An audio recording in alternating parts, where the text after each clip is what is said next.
Beaucoup d'entrepreneurs ne réalisent pas que le stress, l'anxiété qu'ils éprouvent sont provoqués par des problèmes d'argent.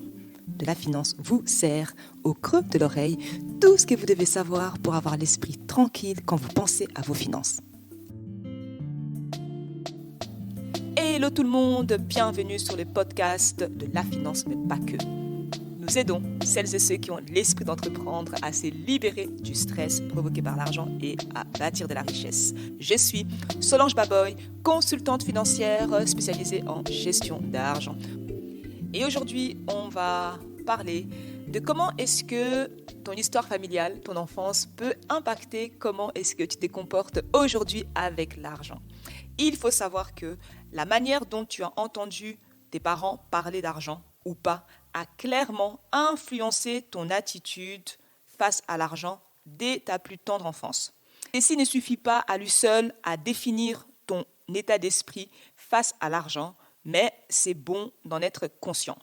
Voici un peu un exemple de comment ton passé peut être à l'origine des disputes au sujet d'argent en étant adulte. Prenons un exemple pratico-pratique. Souvent, ça te rend complètement dingue et tu commences à te disputer lorsque ton mari ou ta femme fait des folies et te dit « on se fait plaisir, on va prendre des œufs bio ». C'est seulement 2 € de plus que les œufs classiques. Et toi, tu lui réponds fâché. Ces 2 € pourraient servir pour quelque chose d'autre. T'es-tu déjà demandé pourquoi est-ce que tu t'es mise en colère concernant ces œufs bio ? Est-ce parce que le budget course alimentaire était une source de stress à la maison ? Ou tes parents étaient plus du style à rouler les yeux devant le luxe d'avoir de la nourriture tout droit sortie de la ferme ?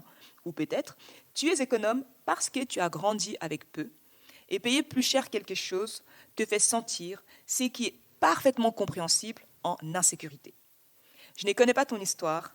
Peut-être que ce ne sont pas ces 12 œufs qui provoquent des tensions au sujet d'argent dans ta vie, mais j'ai parié que c'est quelque chose d'autre. Voilà pourquoi c'est très, très important de te connaître pour pouvoir te soigner, pour pouvoir guérir, changer et faire des progrès comme jamais.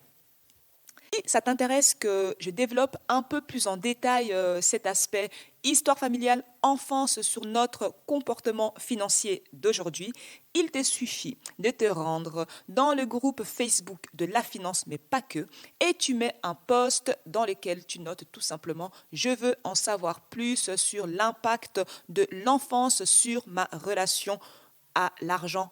Aujourd'hui.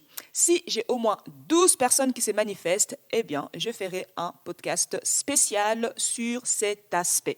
Les devoirs pour aujourd'hui est de prendre un moment et de repenser un peu à ce que tu as entendu sur l'argent quand tu étais enfant.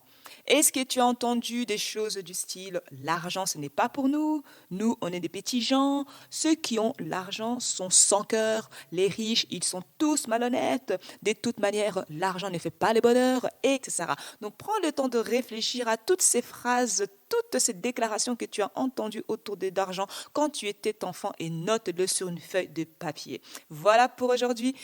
Je vous retrouve au prochain épisode. En attendant, prenez bien soin de votre argent et que la paix financière soit avec vous. Bye! Pour que l'argent ne soit plus une source de stress, apprends à le gérer grâce à de la finance.